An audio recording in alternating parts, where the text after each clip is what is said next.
welcome to another episode of Projects Gone Bad, where we basically show you some simple DIY fixes for your projects gone bad.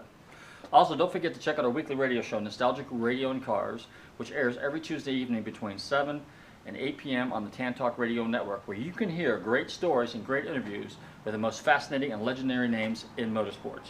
Now, if you like our YouTube channel, please subscribe, and don't forget to like us on Facebook. Here's what we're going to work on today. I have a whole bunch of parts laying around, and I'm sure a lot of other people have a whole lot of parts laying around. And often you have to deal with, well, where am I going to put this stuff? Okay. Well, if you don't have shelving, sometimes a crate is probably the next best thing. Well, what we're going to show you today is how you can really very simply just go out and scavenge some crates, some leftover plywood or particle board or something like that, or press board in this case, all right? And with a little bit of skill, some of the talents that you might have learned in woodshop back in 8th grade, some tools like a skill saw, a square, a straight edge, some nails, a drill, and a hammer, and you can sit there within a few hours, you can have yourself a pretty decent little crate. It's not the best thing, we're not sending any awards, we're just trying to make something that's very functional. If you look right here, this one is just about finished, because I wanted to have one that was real close to being done so I could show you. But for the purposes of our illustration here, I have some pallets, I've got some leftover wood, and this particular pallet right here, if you notice, there's an opening in the middle here, and there's an opening in that one, or there was. And what these were, I got these from the local Honda dealership, and basically these were used to transport motorcycles.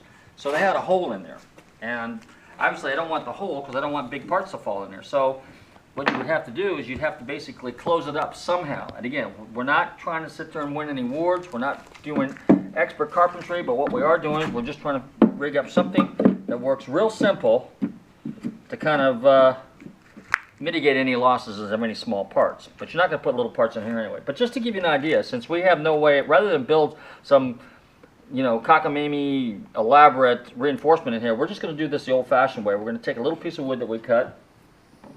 You can see I already did this once before, but for the purposes of the show, I took it apart to give you guys a little bit better illustration. Screw the stuff together like that. So basically you built like a little reinforcing shelf, if you want to call it that. Alright, and then basically you tie this down, and this gives you like a little platform to put your centerpiece on. This is real basic carpentry, guys. Just kind of center it so it's, you know, somewhat neat. Get your basic deck screws, okay, and screw the stuff down.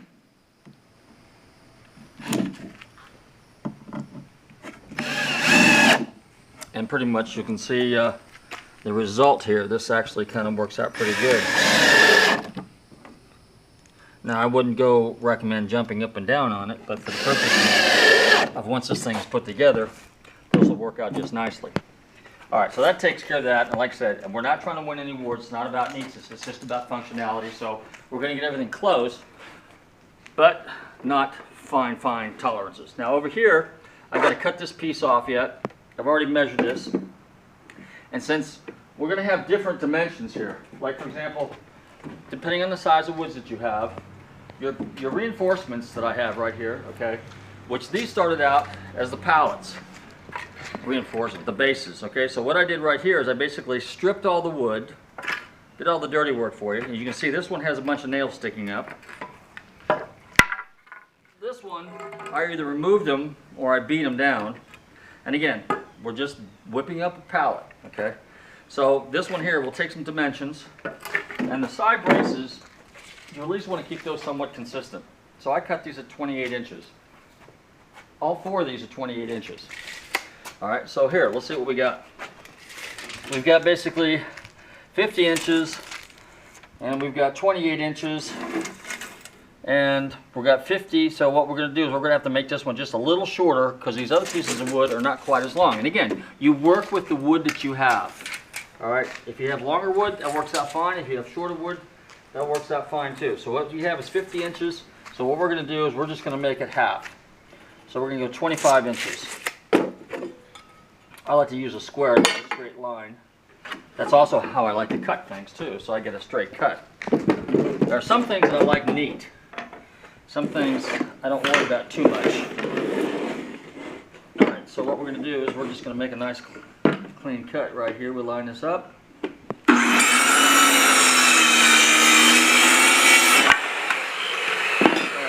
Everything got a nice square cut. Both pieces are equal. So what we do, we come over here, just nail those on the sides like that. Do the same thing, repeat the process on the other side. Cut the wood, which you see I already cut up some of the scrap. This is called press board, because what it is basically leftover wood chips that they glue together and they press it together, hence press board. Particle board is sawdust and glue. Okay, this is a little bit bigger pieces, and this they can actually use for sheathing.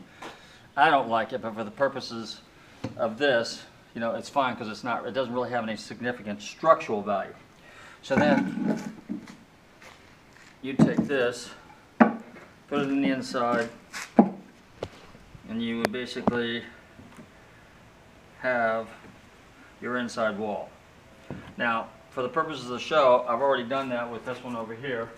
So let's pick up where I left off. And on this one, you can see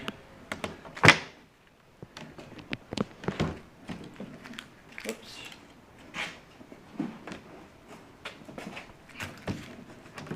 Set it right there. Alright.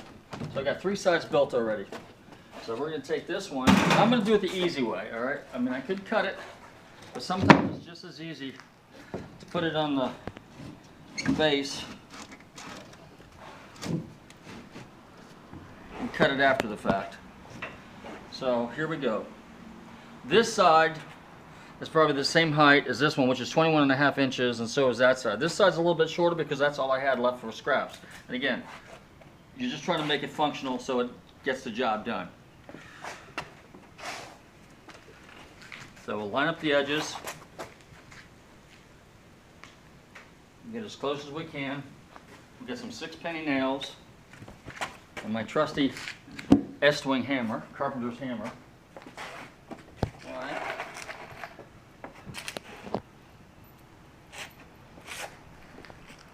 Always start at the bottom. And since we're only trying to do this and not invest a ton of time, we're going to use a lot of eyeballs.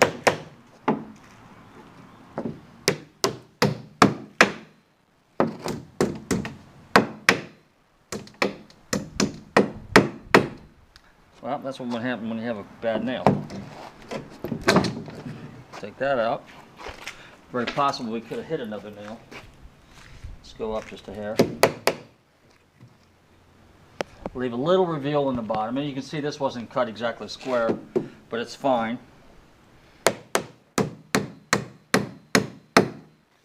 Alright, line that up.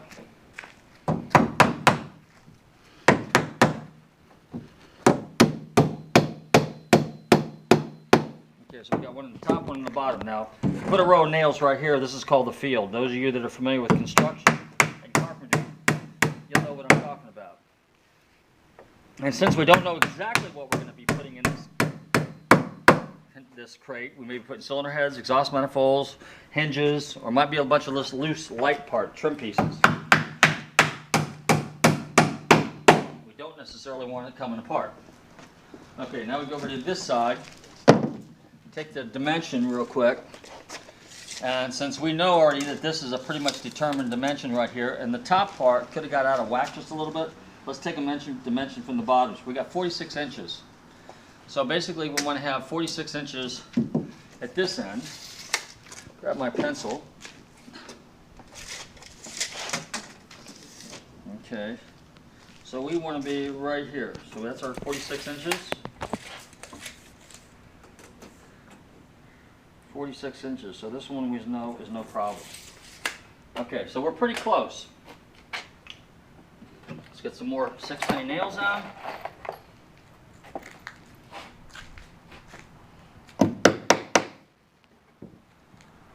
We know roughly that we're square because we're eyeballing it today.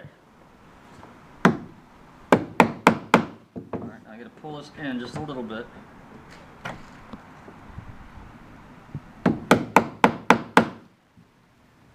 Push it in, get it lined up.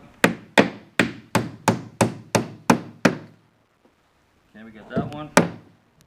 One in the middle.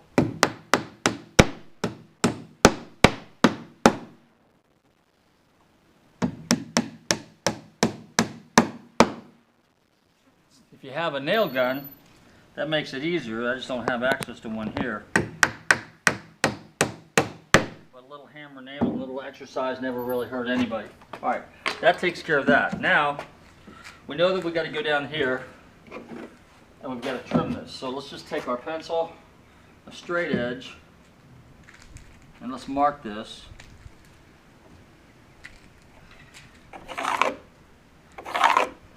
Okay. This, by the way, is a carpenter's pencil, and the reason it's flat on one side is so if you're working on a roof, it won't slide around or roll. Okay. All right, let's get my trusty handy dandy Milwaukee skill saw. As you can see, I cut this off. It's right up against the wood where it needs to be, and we're in pretty good shape. So if I roll the crate over this way, you can see we got a nice little crate now. It's just simple, again, nothing really fancy. Now, if you notice over here, I put 2 little feet on it. I have to do the same thing over here, and that's basically so if I want to get underneath it with a pallet jack or something like that, I can. So what I'm going to do is I'm going to roll this thing over. And as you can see, it's just a bunch of scrap wood. I've got 2 more little footsies here that I'm going to put on. And we're going to grab some 16 penny nails. I'm going to show you a little trick. This is something a carpenter showed me a long time ago. If you're dealing with narrow wood like this, you know, many times you run into a situation where this could split. So what a guy showed me one time is you take a nail, put it upside down. Can you see this okay? And then you hit the end and you make a blunt end. And what that does, I do not understand why, but evidently it makes it so that the wood does not split. So we'll start this.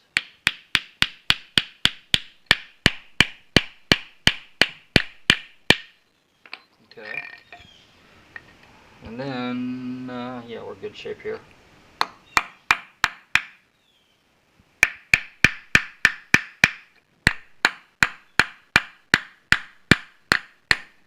So I got this started now. So we're just going to go ahead and line it up because we've got heavy wood right there, and we're just going to nail to that. So we'll line it up with the edges, we'll get it somewhat square. We're eyeballing it, remember that, guys. Okay.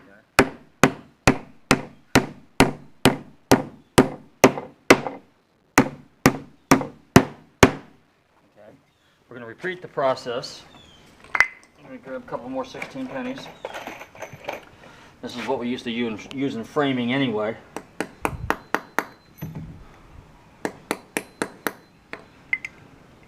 Don't ask me why. All I can tell you is the proof is in the pudding. You can see that it works.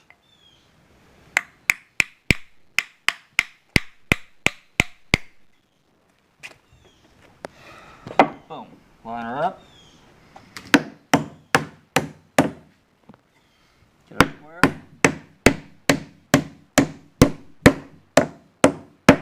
Okay, there you have it, ladies and gentlemen, boys and girls. You got your first simple, if you want to call it, homemade cut rate